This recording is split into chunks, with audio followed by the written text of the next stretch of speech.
It is Tuesday, which of course means it's time to answer the questions that you guys send in every single week on the BrendenPlayz forums at BrendenPlayz.com/forums or in the YouTube comment section down below. What a day and what a week it has been for me. It's been a very stressful, very busy week for me. Today I had 2 presentations. The first one was early in the morning and it was just an absolute total disaster. The second one I did well, but my answers for everything was wrong, and I got roasted by my teacher as well. But the first one, basically, I was doing some group presentations. Today we'll start off with a little different, with a little story time with BrendenPlayz today. So today I had a presentation about 10 a.m. in the morning, and it was about social media, marketing, whatever, who cares. But it was a 7-minute speech. 3 group members were meant to talk. One group member in my group talked for 5 minutes. One of them talked for 30 seconds, and the other one talked for a minute and a half. That was me. So it was just a complete, utter disaster. The timing was off. We went over time. We went long. It was so boring. The guy who presented for 5 minutes literally might be the most boring, dull person you could ever hear trying to present. It was dreadful. And when I spoke, I stuttered every goddamn word. I didn't know what the hell I was talking about. It was just a disaster. Second time round, I actually spoke quite well. I mean, mind you, I'm just reading off reading off the page. When I do a presentation, I don't learn everything. I don't memorize it all. I just get a piece of paper and I read it in front of the class. I don't care. It's all the same. I mean, who cares if I understand and remember it all off the top of my head or if I read it off a piece of paper? If anything, it's going to be better if I read off a piece of paper. You're going to get the right information rather than me trying to remember it in my mind and me going, But anyways, it was wrong. What I said, basically, to keep the long story short, I had to come up with a theory in 2050, that's right, the year 2050, that would no longer be relevant. And my theory was still partially relevant, therefore I was wrong. So I got roasted by my teacher. She basically said that, you should have came to class more often, you would have learnt this, you would have known. One of your group members was actually coming to class all the time. That's, it's unfair on him that you didn't put the work in, blah, blah, blah, blah. So I got roasted by her. And it just kind of reminded me of a story where, today I bit my tongue. I was kind of like, oh my God, I want to lash back, I'm a person that if someone kind of comes out with me or something, like say something to me like that, like a teacher who kind of hits me with something, like kind of roasts me and, tells me off a bit, I gotta reply. I've got to say something back. Today, I kind of swallowed my pride, swallowed my ego, and I walked out of there and said, thank you for your advice. Thank you for your time. Goodbye. I walked out after my speech. But it reminds me when I was younger, obviously, I was in the 11th grade, I believe. Might have been 12th. Actually, yeah, 12th grade. So my final year at school, in fact, the final few weeks of school, really, I believe. Yeah, I'm pretty sure. So the final few weeks of school, and I came into my class late one day. It was an English class, and my teacher, let's just say he was an absolute dickhead. Let's just say that. I mean, the guy, I don't know. I'm not going to come out here and say, he was like a pedophile or anything like that, but like he would like always chat up the 17-year-old girls. He would sit there for half an hour every single class talking up to the girls, never taught anything. The guy was an idiot. He didn't know anything. He just read out of a teacher's manual. He was just one of those guys. You just come there for a paycheck, but he thought he was top shit, he thought he was the man. And, I hated the guy, always did, always will. He was just a dreadful teacher, and, we never liked each other.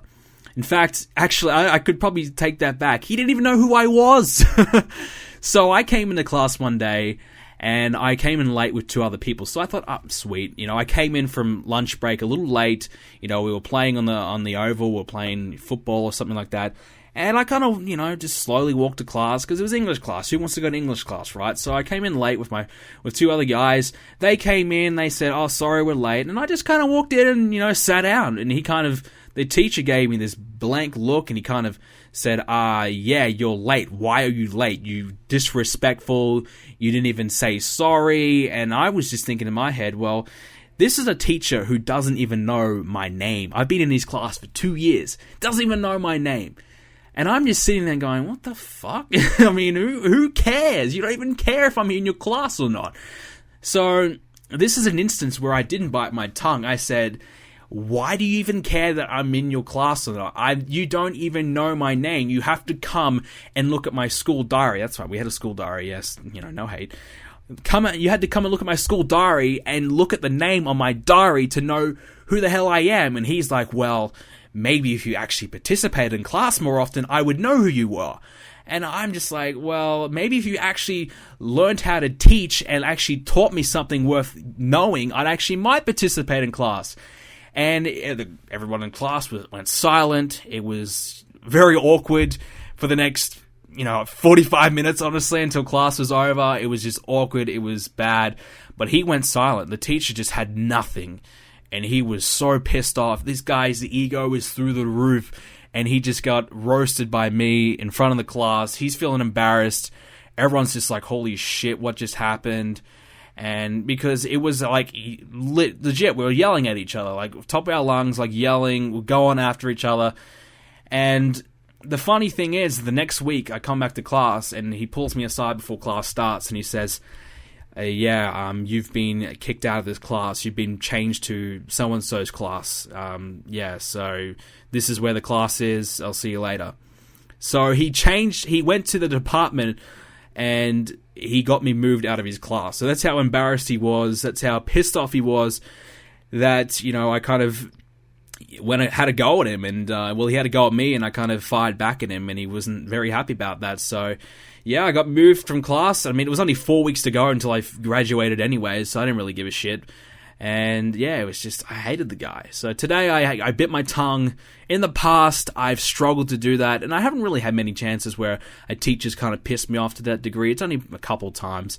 Today, she didn't really piss me off. I just was, I was like, oh man, I don't know. My group members were really disappointed. I didn't really give a shit, to be honest with you. I was just like, all right, whatever. I got it wrong. Move on with life, So I'll get it right next time, So, but yeah, so the presentations were a bit of a bust today. I've had assignments, so it's been very busy doing schoolwork, which I'm sure a lot of you guys are as well. You're probably all back in the full swing of things at school now, and perhaps some exams and things coming along. So I'm really kind of experienced that right now. I had an exam last week, and I've had 3 assignments due in the past 5 days. And I've got another one due on Friday as well. And so I've done 2 speeches today. I've got a speech and a written assignment due on Friday, and I have another speech due next Wednesday, and then I'm done. So it's a bit of a relief, but at the same time, it's very stressful. And not only that, Wrestlemania for my Universe mode is coming up on the weekend as well, and that's probably the real stressful thing for me, is getting Wrestlemania done on time, because it's going to be at Saturday 5 p.m. on the 24th of October, 10 p.m. for UK, 2 p.m. On the West Coast, and 7 a.m. for Australians. So, yes, that's right. I don't care about the Australians. I'm sorry. I love you, but I have to cater to the mass majority. It sucks because I have to get up at 7 a.m., which is something I never do. But yes, I'm very stressful about that because it's going to be a live show. I've decided I'm actually going to make the show live, which is something I've never done before. I had a few test runs. It worked good. It was okay. In fact, it worked better than what I expected. So I've decided I'm going to go for it, make it live, make it great. Let's do it. So I have no idea how this is going to go. I have no idea if this is going to be any good or not. Fingers crossed it all works out okay, because this is really worrying me. I haven't finished WrestleMania yet. In fact, it's still, bits and pieces. It's still muddled up. It's still got a lot of work to do. And the fact that I've got all this other work on the same time is just very, very bad timing. This is honestly the worst time ever to have a pay-per-view. The worst time ever for me right now to have a huge video that's going to be 3.5 hours long, probably, like WrestleMania, to do at the same time as everything else. So it's just terrible timing. And W2K16's out next week, so it's not like I can push it back. I have to do it like now. So it's just terrible timing all around. And I told you guys, a couple of weeks ago, this is going to be a very stressful time of year for me. So it definitely is. It's very, very stressful. So pretty much I just have to get some more promos done for WrestleMania, and then I can start doing the main show. I'm going to probably upload those promos separately to the channel as well, just to kind of give you guys a bit of hype, bit of build-up, because I've kind of been a little bit lackluster with that so far. I mean, last episode of Universe Mode was only a few days ago, but do some promos and something this week and kind of, make some videos about WrestleMania this week and kind of hype you guys up and make you guys aware when the show is and, what it's all about. I'm hoping the live show works, like I said, but if it doesn't, I think I might just have a backup in case. If the live show just goes to shit, I'll just upload the show. It'll be, already uploaded. I'll just make it public and people can just watch it. So no matter what, I'll have a backup plan. If the show does not work live, it will work post whatever you call it. It won't be live, but it will still be there. So it'll be like normal. But I'm very stressed out about it right now, but I'm hoping that things work out okay. And I'm really looking forward to it, though. I mean, WrestleMania last year for me was huge. It was the biggest success, arguably, on my channel ever. I mean, WWE 2K15 Universe Mode Episode 1, you could probably argue was the best success. I mean, 300,000 views, my most viewed video ever.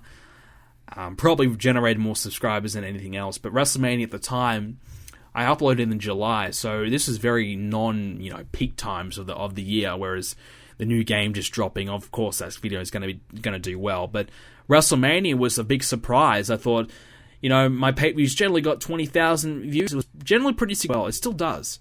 But in WrestleMania, it was a very big success. It got 100,000 views in like a couple of weeks. It was really, really good. In fact, a lot better than I could ever imagine. Honestly, it was crazy, and I got went from 5,000 to like 11,000 subscribers in a month or something like that. It was unbelievable. So I don't think I'm going to replicate that same success. I just think the timing is probably not the right time, but I'm hoping I do. I'm hoping I get something. It'd be awesome if I can replicate the same success. I mean, because the new game's coming out a week after, obviously that new episode of Universe Mode on 2K16 is going to be a big episode for me anyway. So I suppose in the next 2 weeks, my channel could be really, really, big time for my channel. It could boom. It could really blow up. I'm hoping some things happen for it. I'm hoping it really does increase. And my goal is still 50,000 subscribers by the end of the year.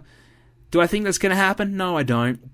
That was my goal this time last year when I hit 10,000 subscribers last year. I wanted to hit 50,000 subscribers by the end of this year. I think, what was my goal last year? 15,000 last year? I can't remember. Maybe 20,000.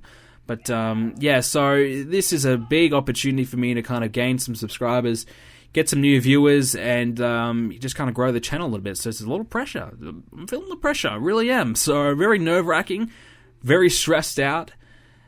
But I'm still hoping I deliver a good product, because in the end of the day, it doesn't matter how many people view my videos. If one person views it and they enjoy it, I suppose that's all that matters. As long as someone enjoys it, I'm happy. I mean, I've enjoyed the process of making it. I mean, it's well, to a degree, but I'm just going to be looking forward to seeing all your feedback. But in saying at the same time, I'm very stressed out about that as well, because I've never had live feedback, and you never had so much feedback. Like when you watch a full pay-per-view, you might comment at the end a couple things like, oh, I like that match, that was good. But when you're live, you're going to be live interacting with hopefully a few hundred people. I'm hoping that I hit, at least 500. I'd be pretty disappointed if I don't, but if I can hit 500, that'd be amazing.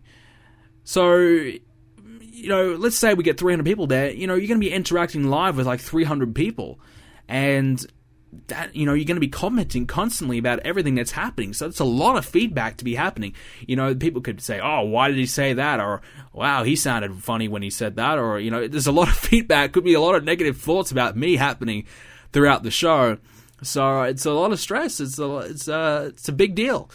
But it's the right step in the direction for the channel, because going live and doing pay-per-views live is something that would be really cool. It's something that I should be doing from now on. Unfortunately, I won't be able to do that. I'll probably be able to do one more live pay-per-view. That'll be Extreme Rules. But after that, probably not be able to do another one again, which kind of sucks, but that's just the way it goes. I'll be moving back from college near the end of November, so I won't be able to stream anymore because my internet at home is shit. So that'll be lame. But we'll try and get a couple live pay-per-views in, and certainly the plan is as well to stream every single day on Twitch, W2K16. I'm planning on doing my career mode on Twitch, just doing complete my career mode. Not going to do it on the YouTube. I might, do the highlight clips or whatever and bring it over to YouTube. That's a might. But I think I might just do it on Twitch, and that'll give me something to do on Twitch, and for 3 weeks I can play that, go every day on Twitch, and people can come and watch the stream. I'll be streaming it like the same time every day, and really kind of going all in on the Twitch for a few weeks, and kind of giving my best there. Now that the Twitch actually works, I've got a new battery in my computer, so things are working fine now, so I can stream again. So everything's kind of falling into place at the same time. It's, whilst it's been stressful, everything's kind of falling into place. So I'm really looking forward to seeing how WrestleMania goes. And obviously the future of the channel is going to be really exciting. WWE2K16 around the corner. I still need to do that WWE exclusive podcast for the Patreon. I know I've kind of neglected the Patreon a little bit. I'm hoping to have WrestleMania out maybe on Friday, so it probably will only be a day and a half early for everyone on Patreon. That's just apologies, because my schedule is just crazy right now. I can't get it out any earlier than that.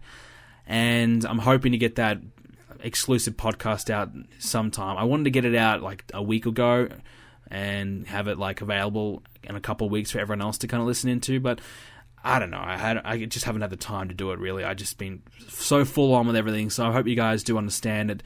This is the busiest time of year for me. After November, my schedule is nothing. I will have nothing to do at all. I will be bored.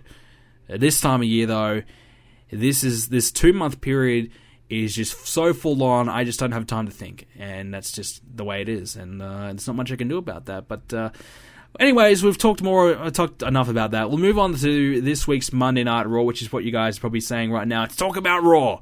So here we are, Monday Night Raw this week.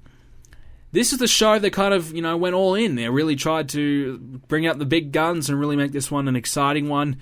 Was it better than last week? Yes. Did I enjoy this week's Raw?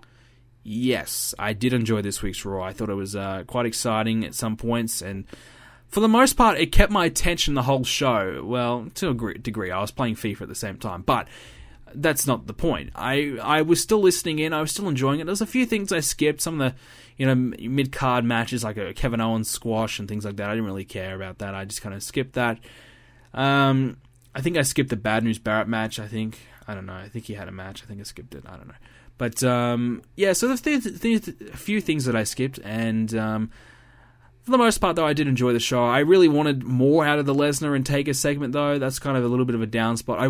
I'm very hyped for that match, honestly. When I saw those two guys about to clash, I was like, holy shit, I'm actually really excited to see this match. One last time, Undertaker and Brock Lesnar, perhaps the second last match we'll ever see from Undertaker. I think he's going to have one more at the next WrestleMania. I think that's a given. But after that, I really doubt he's going to have anything else after that. So this could be the Undertaker's second last match we'll ever see. So it's going to be a special one. Hell in a Cell as well. Definitely the last time we'll ever see these two guys wrestle. So it's a big match. I'm really looking forward to it. I think this is the only reason why I'm going to be tuning into Hell in a Cell. There's other few things on the card, like the Wyatt match. I think that's going to be okay. And we'll talk more about that in a moment. But definitely would have liked to see an Undertaker and Lesnar brawl or something like that. So, yeah, I guess I can live without it, but I would have liked to have seen something, just some physicality. Even if Taker got a couple hits on Lesnar and Lesnar gets out of the way, at least it's something. But rather than, Lesnar tease it, it's kind of like, we've seen that so many times. They always do the tease. I think sometimes it's better to actually give in and give us a little bit and leave us wanting more, rather than not giving us anything at all and kind of, all right, maybe, whatever. It's annoying. I think in that instance, I would have had a little bit of a brawl, Taker and Lesnar, a couple of shots on each, and perhaps Taker hits one big one, and Lesnar rolls out of the ring, and Heyman just says, don't go back in, we're done for the night, walk away. If that was the case, fine. The crowd gets hyped, I'm hyped a little bit, I'm like, oh shit, yeah, here we go. Oh, damn, alright, I have to watch more of the pay-per-view. So, rather than going, oh man, they're so close to fighting, oh wait, didn't happen, okay, I have to wait till Sunday. The hype just isn't there from that segment at all. So they kind of failed to give the hype, but the promo packages I've been watching have been very good, and that's keeping me hyped. I even watched one on Paul Heyman's channel. He kind of uploaded his own custom promo package, and that was really cool. I like that. So check that out if you haven't seen that one. It was like Paul Heyman in a demonic voice. It was pretty cool. But so yeah, I mean, I'm looking forward to that one. I mean, I definitely enjoyed Raw to a degree. I guess we'll talk about it right now. It's on the top. It's on my mind. Erick Rowan. Let's talk about it. Erick Rowan made his return. There was a lot of rumors that he was going to return probably soon. There was the rumors that he was backstage on Raw, so it was possible that he was going to return on this show. I actually thought he was going to return as Ambrose's surprise partner, but then later on they said, okay, Roman Reigns is your partner now. So, whatever, fine. So I actually thought, okay, that's no chance of him coming back now, because I didn't believe that they were going to put him back in the Wyatts. I just had a bad feeling they weren't going to do it. But they had him back. And honestly, this has to be one of the worst returns I have ever seen in my entire life. This was terrible. This poor guy has been out on the shelf for 4 months. And what happens? The Wyatt family come out, the lights are off, the lights come back on, and there is Erick Rowan standing there. What does Roman Reigns do?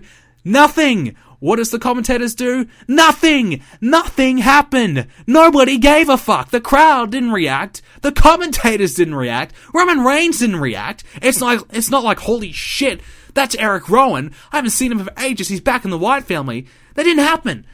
It's not there. Instead, the commentators 2 minutes later, like, did you guys see that? That was Erick Rowan. Oh my god, holy shit, Erick Rowan's back. Oh yeah, that's big. Yeah, it was nothing. Erick Rowan standing there, this huge monster with a white sheep mask, who might as well be a puppy dog. They didn't give a fuck. It's not Erick Rowan, the sheep. It's not this big bad monster. Instead, it's Erick Rowan, this little white puppy dog who did nothing, and he was bitched out in the match. He looked like a bitch. He's like come back to basically be the guy who lays down in the Wyatt family. Poor old Luke Harper's been doing it for the last 3 months. Okay, we'll have Erick Rowan come back, and he can lose every fucking match instead. Okay. I mean, what is going on? I mean, like, honestly, this is a dreadful return. You could have had the guy come out and, out of nowhere, the lights go off, Erick Rowan's back, he beats up Roman Reigns before Hell in a Cell, and you go, wow, holy shit, Erick Rowan, he's back, the Wyatts have gotten even stronger, how's Roman Reigns going to overcome this? Instead, you just have Erick Rowan there. Just Erick Rowan standing there. Okay, it's Erick Rowan. Gets in the ring, gets beat down, he looks like a bitch, and yeah, we move on. Honestly, I would have filmed a vignette or something like that, or what do you call it? Filmed something where I would have shown Randy Orton backstage or somewhere where Erick Rowan has beat the shit out of Randy Orton. And because the whole rumor was, oh my god, Luke Harper and Randy Orton aren't here, maybe Luke Harper beat up Randy Orton. I don't know what's going on with that. I don't know if it's Randy Orton. I think it's certainly a work, obviously, but I don't know what's going on, why Randy Orton is not on the card now. Is he actually going to get married like the rumor is? I don't know. Is he taking time off again? Probably, but I have no idea what we're doing at that. I would have had Erick Rowan beat the hell out of Randy Orton and show a video package and had the Wyatt family, laugh about it or something like that and say, this is going to happen to you in Hell in a Cell. I mean, Bray Wyatt, that would have been a much better way to introduce Erick Rowan back in. Much better. I mean, Erick Rowan now, he comes back and he looks like, a joke. An absolute joke. It's ridiculous. He's back in the Wyatt family, who we didn't explain where he's been. We didn't say anything at all about his absence. Instead, we just kind of went, oh, he's back. Erick Rowan's back. He's back, guys. Yay.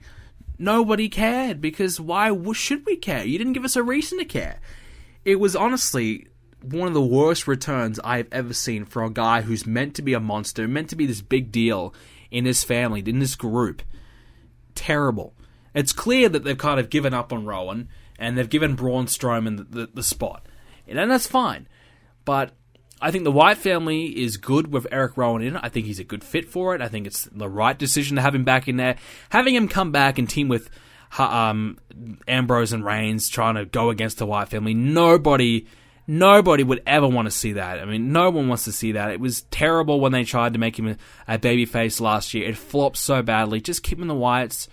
Even if he's the bitch in the Wyatts, I guess it's better than being, a rebel against it. Honestly, this is just, terrible. This is just not good at all. And I don't know. I don't know what the WWE's thinking with Erick Rowan. I don't know what their plans are for him, but I don't even know what the plans are for this tag match. Is that tag match going to happen? I don't recall them saying it. I guess the pre-show has been announced that it's a 6-man tag that was a match on Raw. So we're seeing that again. Yippee. Not like anybody's going to care about that one. So I don't know what they're going to do with it now. I mean, is it just going to be Ambrose versus Harper and Rowan? Perhaps Ambrose introduces a new tag partner? I have no idea. I really don't.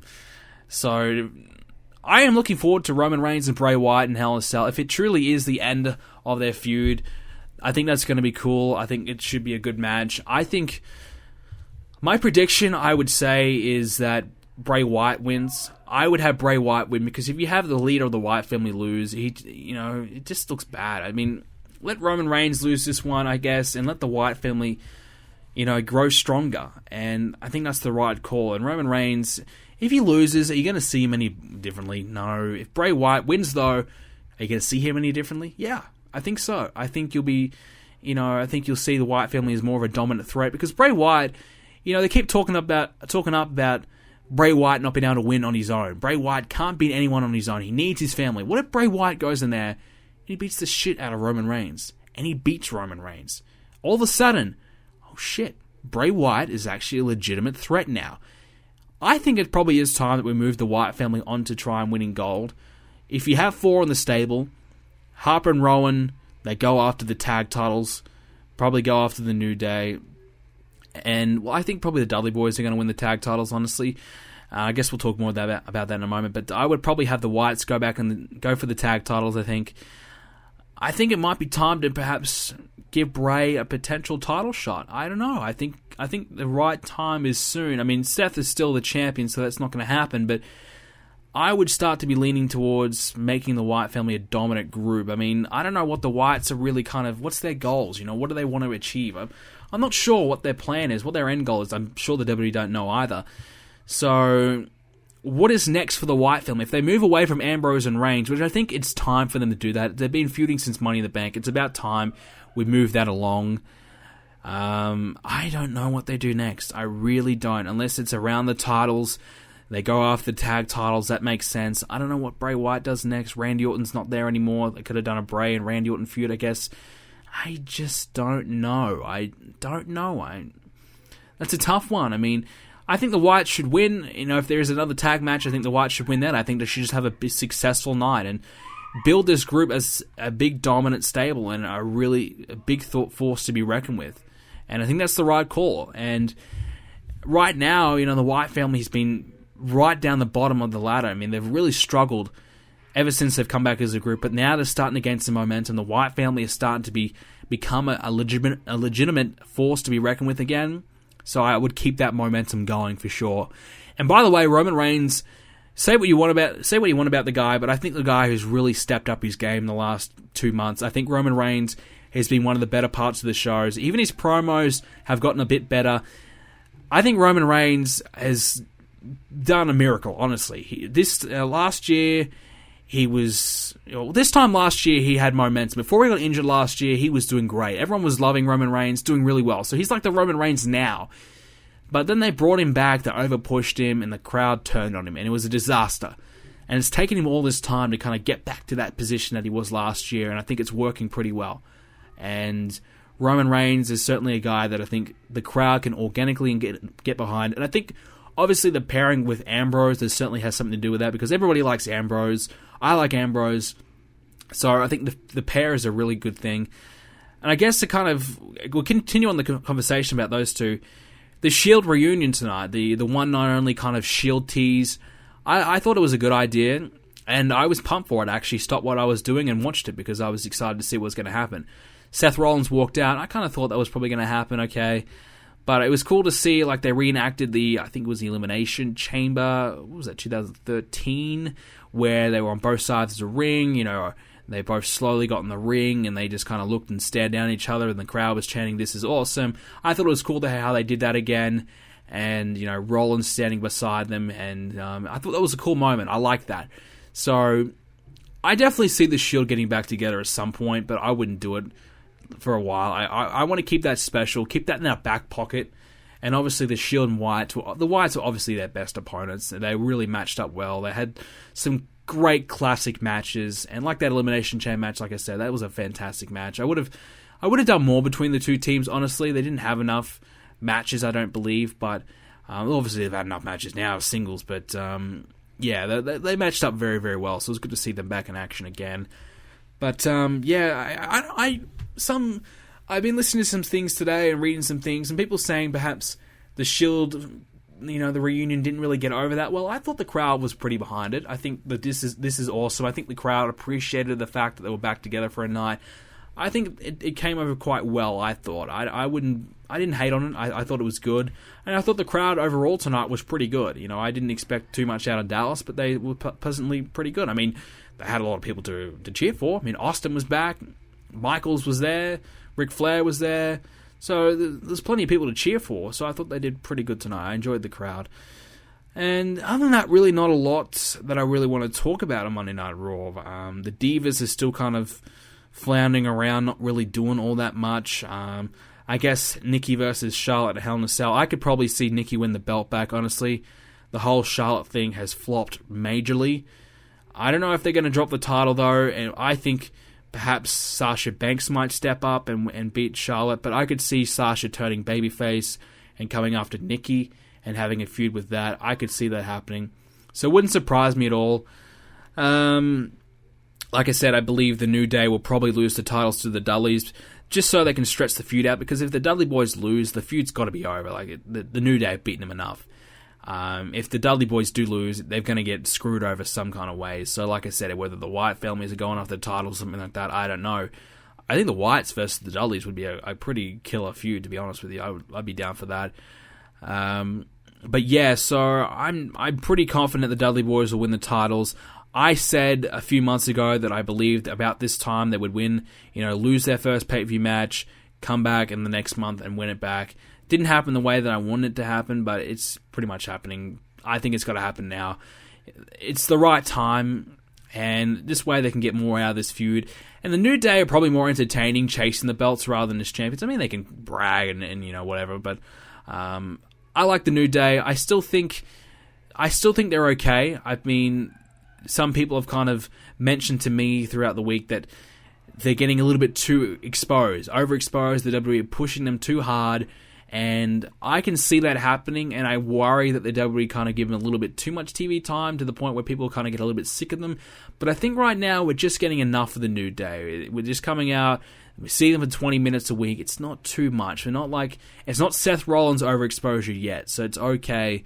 I'm still on board with the New Day. I like the New Day. They're still doing good and still one of my favorite parts of the show. But if they try and overexpose them, then that's a problem. But the New Day are actually a legitimate threat. So I don't know. Maybe one of the guys in the New Day could perhaps step up for that US title for Cena. I mean, I guess we'll talk about that now. I mean, the big rumor is that Tyler Breeze is potentially coming in.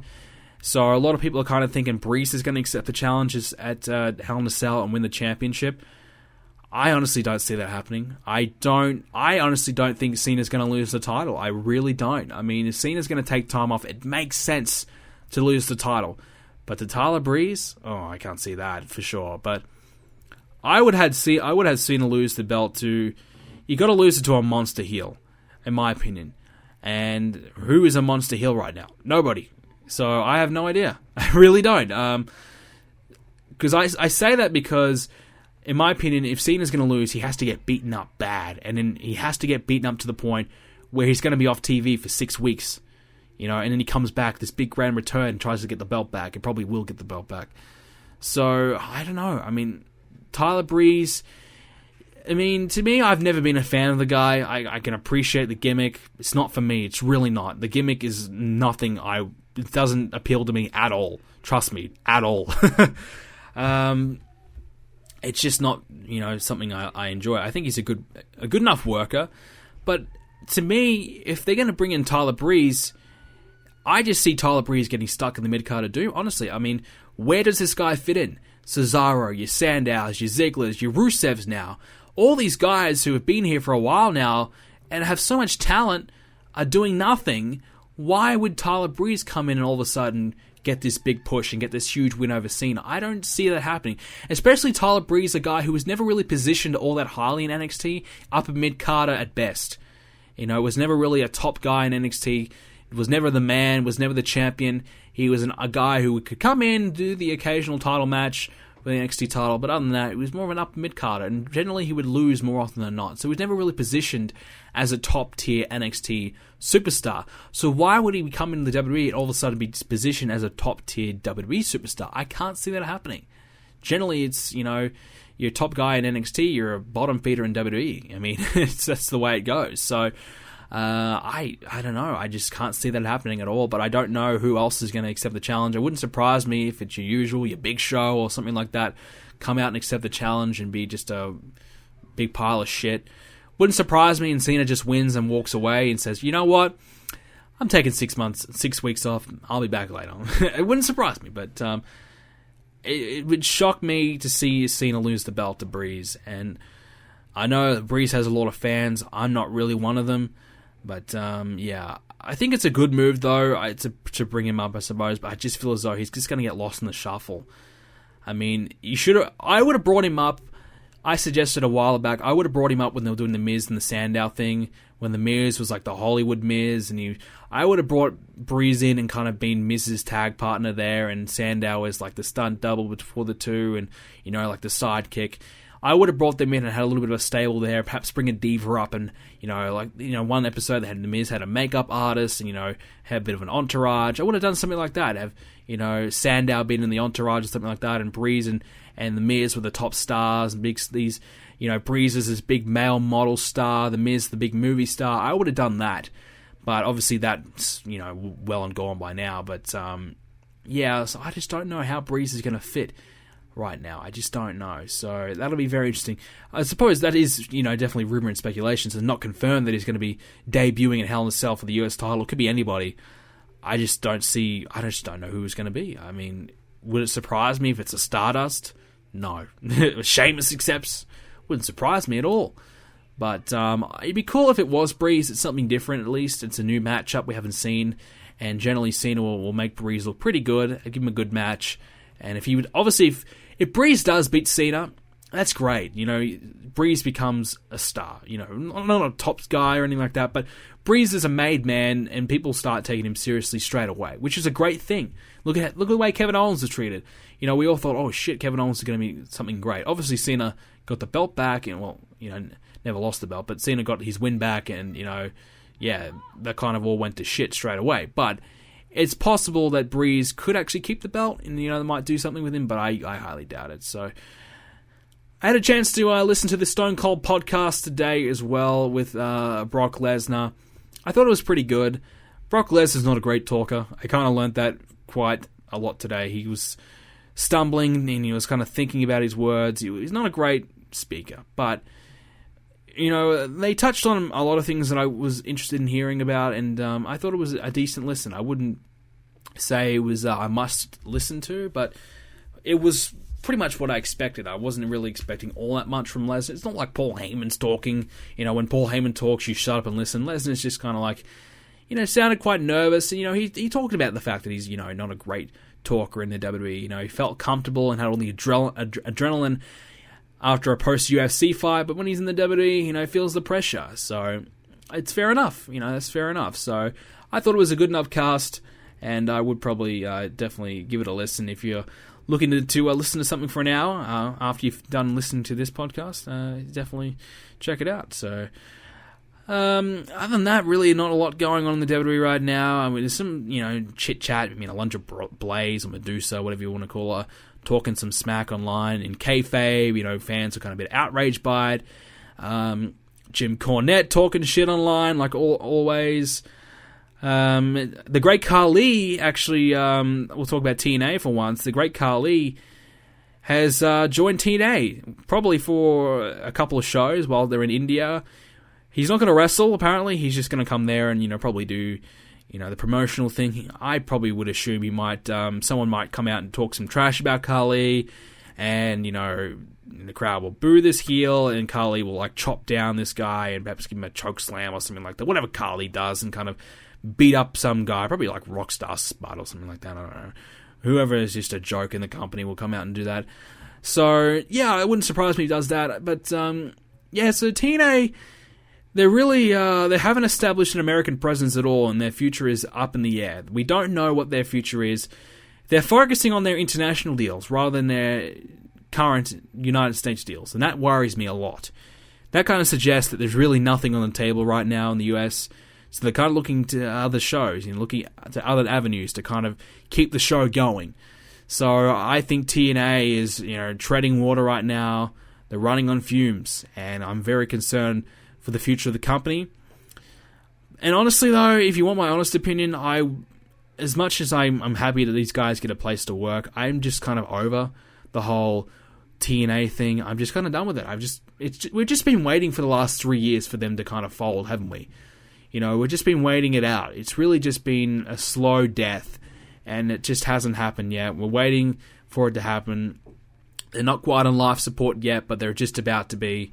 So it's just a slow death, and we haven't been able to pull the switch yet. So, I mean, if they lose the deal, that is the switch. You just flick that, it's over. I mean, they lose Destination America and they don't pick up another network, it's all but over. And their ratings declined again. I think they had about 250,000 people watch one of their last Impact shows. So it's not getting good.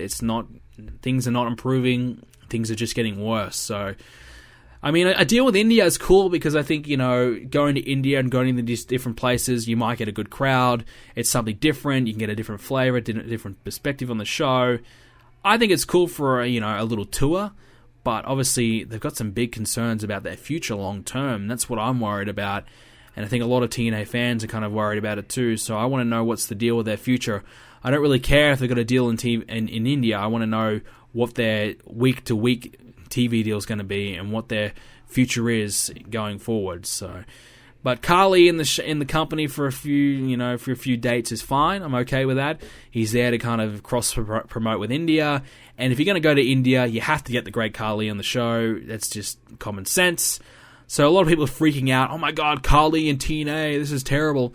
Well, it just makes sense, doesn't it? You go to India, you're going to pick up the only Indian only Indian wrestling name that they have, Great Khali. So it makes sense. And if you don't have Khali on the card, it would just be ridiculous. So it'd be a bad move by TNA. But they've done the right thing. They got Khali in, so we'll see how they go with that. And I guess we'll move on from that and we'll go on to this week's What is Brendan Playing? So, as I said earlier in the show, I've been pretty busy, but I've had some time to kind of chill and still been playing the FIFA. I've been really grinding away a little bit on that, building my ultimate team. I'm nearly got the team I want. I'm saving up to get Hulk as my right winger on my Brazilian team. But I'm enjoying the FIFA. I've got a lot of new games. I think I said that last week, but I haven't really had a chance to really get into and play many of them. But I downloaded a majority of them this week. I've still been playing NBA 2K16. I've recorded some more GM mode stuff this week. To be honest, it's just been one of those weeks where I just record things. It's been just me recording stuff and working on getting Wrestlemania done. So not too much gaming from me, but my God, have we got a big couple of weeks coming up. I mean, W2K16 is just about to drop. New Assassin's Creed's almost out. Not too long to Black Ops and Fallout as well, so it's gonna be huge. A couple of big weeks coming up, man. It's gonna be great. I mean, last week was good. I had the Star Wars beta, but I'm kind of missed that a little bit now. I haven't really had much of a shooter to kind of play now that Battlefield Hardline's pretty much all but done. So I haven't had really too much to kind of fall back on. I'm looking for a game that I can kind of play all the time. And I guess sport games has kind of been my go-to for a while now. But I wouldn't mind something different. I haven't really had a chance to play any story-based games because I can't really invest any time into it because I just, I can't because I'm just so busy doing other things. I just don't have the time. And I don't really want to start and then stop, So I want to try and play a story game and get it all out of the way and kind of done in relatively quick time. So I haven't been able to do that. Other things I've been doing this week, I actually went on a bit of a Modern Family kind of binge yesterday. I watched a complete season 6 in a day whilst I was doing my my assignments. I just had on the background. That's a perfect show, honestly, just to have on the background. It's so easy to watch, so easy to follow. It's a good show. I like Modern Family. I've watched every episode. I like the show a lot.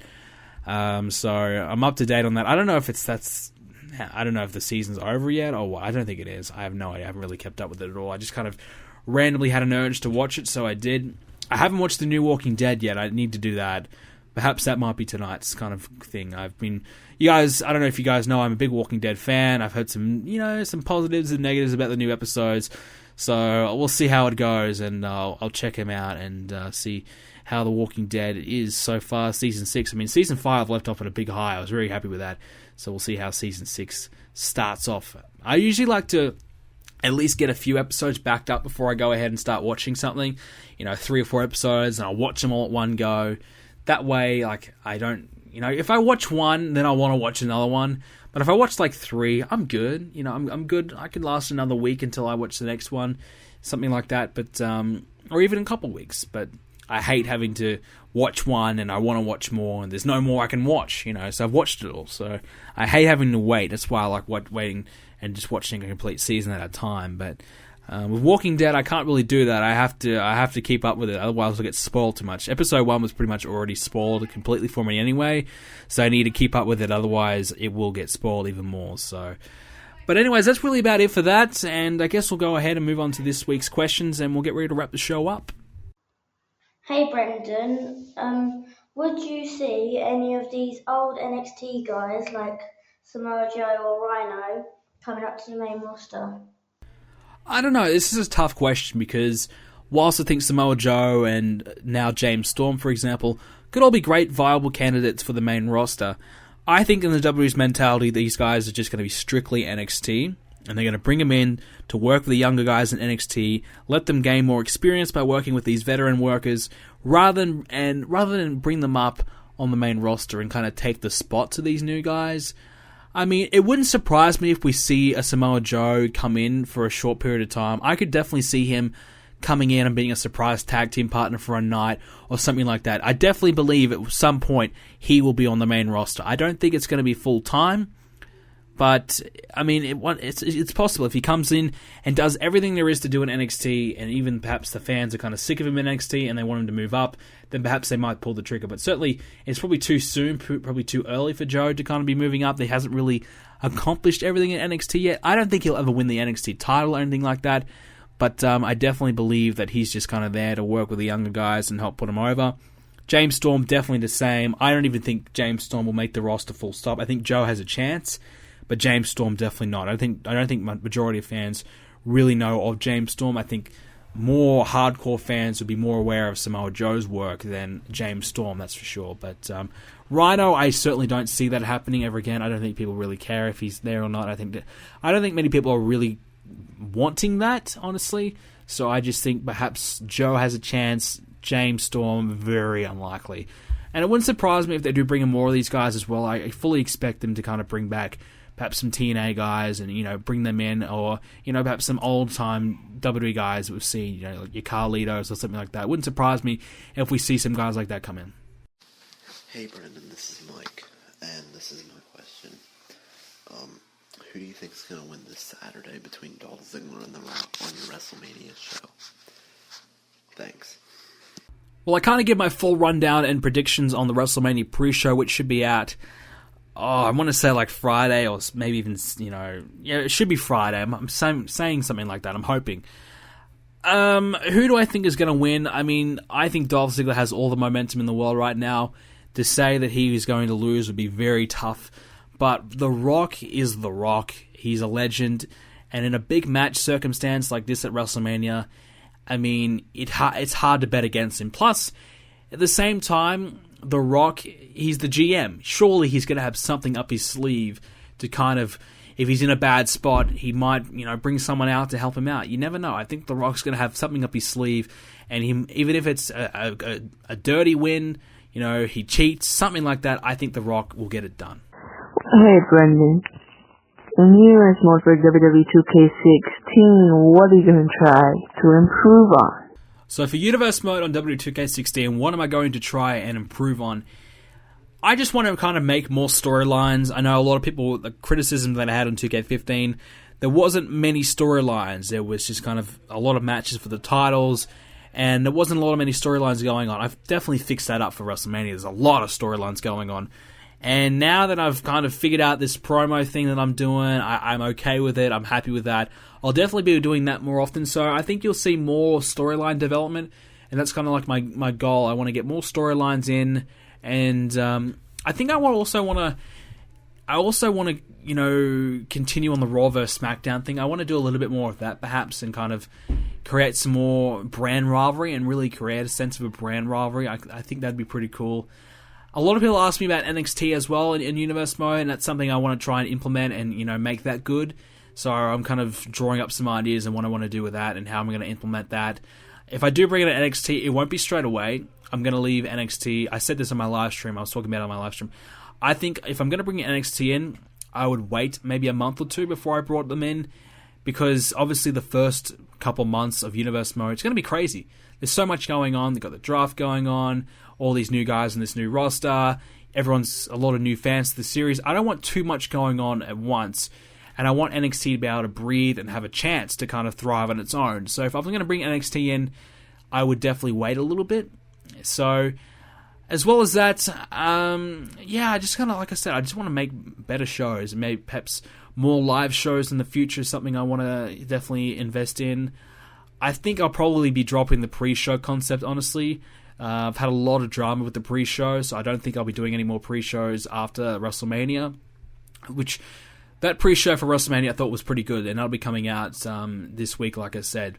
But the pre-show, it's just so hard working around other people's schedules, and it was just a tiring experience and very frustrating. So I think I'll be definitely dropping the pre-show. So I apologize if you guys like that. Maybe I'll bring it out for big shows, like, you know, your SummerSlams, your Royal Rumbles, your Survivor Series, your WrestleManias, but not for every pay-per-view. So we'll try and make the pre-shows a little bit more special, but maybe, I guess, more of every now and then. But so Universe Mode, I've got a lot of ideas for it. I haven't got any kind of long-term plan, but I certainly want it to be a great show, and I'm a person who I've got a lot of ideas and they just flow, and, you know, when I think about it, you know, stuff happens. So my mind ticks over and things start to come, but I haven't really done a very extensive thought about Universe Mode in the future, like storylines and things like that, because I really haven't had much of a chance. I'm still working on old storylines, so once I get the game, I'll analyze the rosters,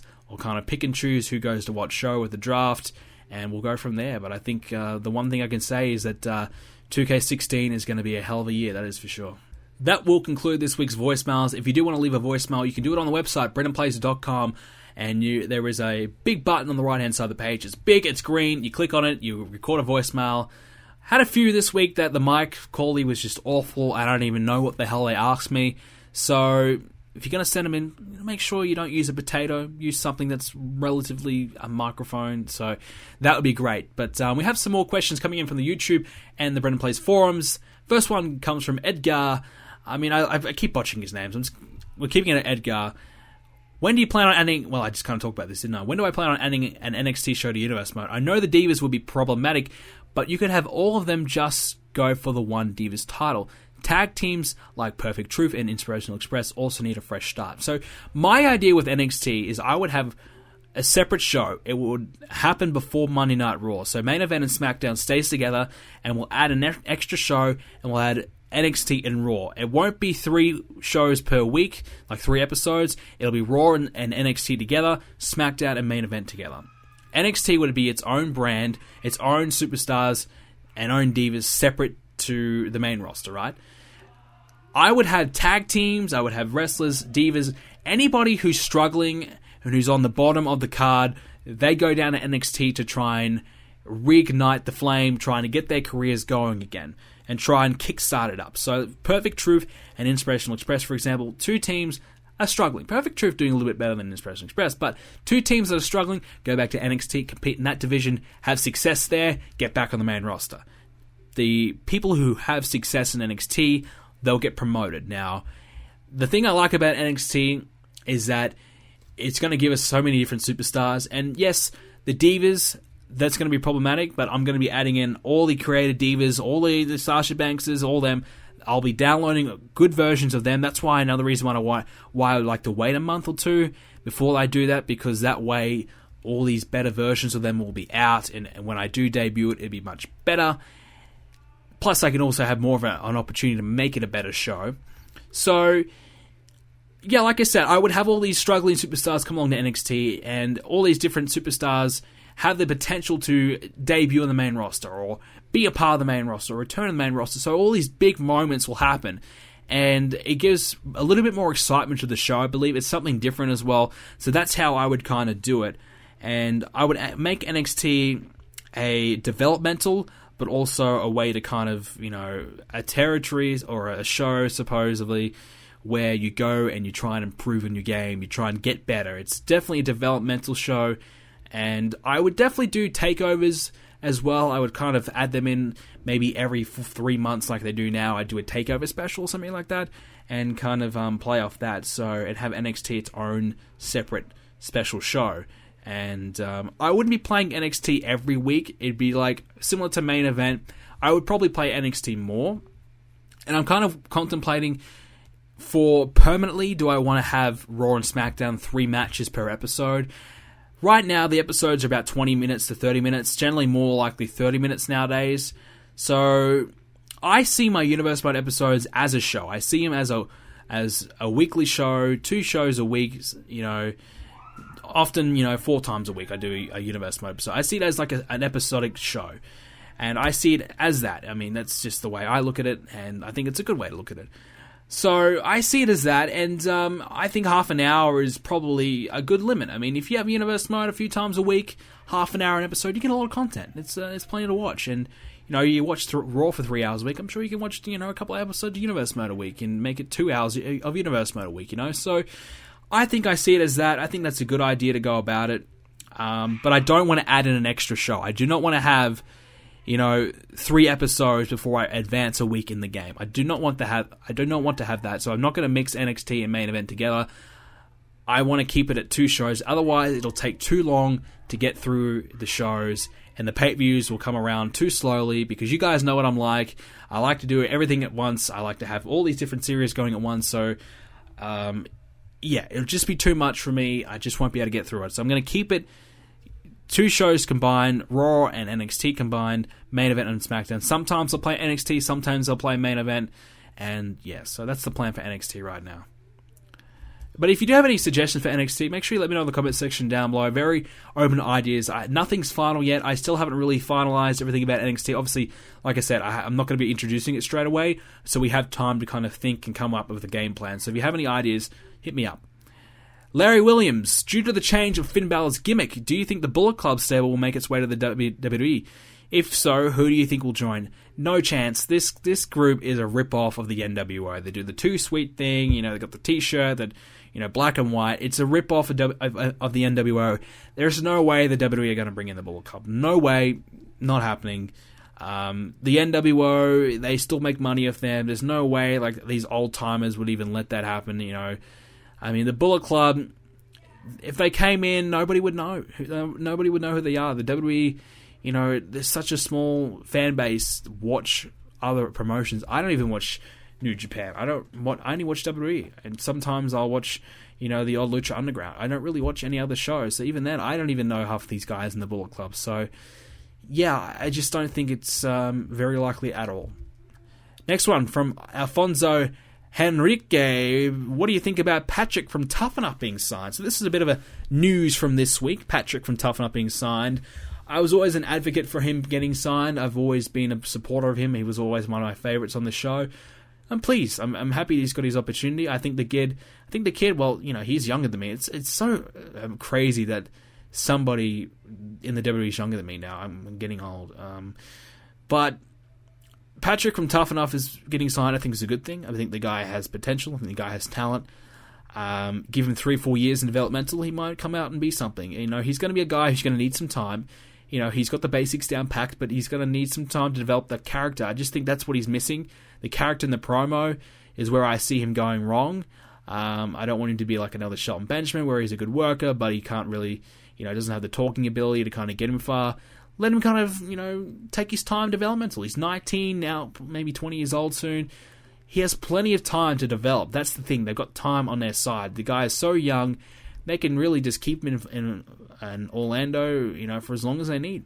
Keep him down there and let him slowly build up and slowly train. And when he's 25, I mean, he still has so much time in the business. So, they can give him 3, 4, 5 years, to kind of develop and become something. And, we'll quickly find out within 6 to 12 months if this guy has the work ethic and really is the real deal. And if he's still in the company after 12 months, then I think the WWE will see something in him and they'll keep him around. But if not, then, he'll probably get cut if he's not good enough. This one from Kirso. What are your thoughts on Apollo Crews? So, Apollo Crews is number one contender for the NXT Championship right now. I think that's a little bit too soon, but I really like Apollo Crews. I think, I've said it before, this guy has all the potential to really be something. Has the look. I think he's got the charisma. I'm not sure about the promo yet. I think he's not bad. I think this guy has an all-round package. He's just a bit of a hybrid. His in-ring work is fantastic. This guy is really good. This guy is going to be something. If he is not a star, I will be gobsmacked. This guy is great. And there's only been two other guys in NXT that I've said can main event. That was Kevin Owens and Finn Balor. I would add Apollo Crews to that list. I see Apollo Crews as a top guy in the future. Final question for today comes from Blade. He wants to know, do you think the WWE is building Dolph Ziggler up like HBK, as in putting Ziggler in similar feuds like HBK? Not at all. I mean, if shitty love angles is what you compare Dolph Ziggler as HBK, then, definitely not. Other than really kind of using his move, the switch in music here and there, occasionally, there's really no correlation between the two, I don't think. Dolph Ziggler doesn't really get much of a chance to kind of show off all that much anymore. I mean, he shows off his promo ability and in these acting in terrible feuds. That's really about it. So, no, I don't think there's really much between the two of them. And if, they don't really kind of see Dolph Ziggler as a top guy. I mean, I don't know why. They never really positioned him as to be that. And I don't think he ever probably will be. I think that's a bit of a shame. But, they compared Seth Rollins to HBK on Raw tonight. So they probably think more likely that Seth Rollins is the next HBK rather than Dolph Ziggler. So, alrighty, guys, that's going to do it for this week's edition of Let's Talk Tuesdays. If you did enjoy it, make sure you share the show on Stitcher, on Spreaker, on iHeartRadio, on iTunes, and of course YouTube. Share it with your friends. Make sure you leave a like on today's video as well, and leave a rating on all the other platforms. Follow me on Twitter at BrendenPlayz, and like me on Facebook as well, BrendenPlayz Official. And of course, check out the forums, BrendenPlayz.com/forums, where you can leave a question for next week's episode. Of course, you can go ahead and chat about Wrestlemania on there. The Slammy Awards are also on there as well. You can vote for the Slammy Award winners. And Wrestlemania this Saturday, the 24th of October, 5 p.m. Eastern Time, 10 p.m. UK time, and 7 a.m. Australian time. So it's going to be a hell of a show. It'll be available when it's not live. So if you're not going to be there, you're going to miss out. It's going to be fine. You'll be able to watch it on the replay. So just make sure you avoid the comment section, I guess. But going to be a great show. Hopefully it's not a train wreck. I'm hoping that it all goes sweet. And I'm going to try and get this busy week over and done with. So thanks, guys, for listening in this week, and I'll see you all next Tuesday.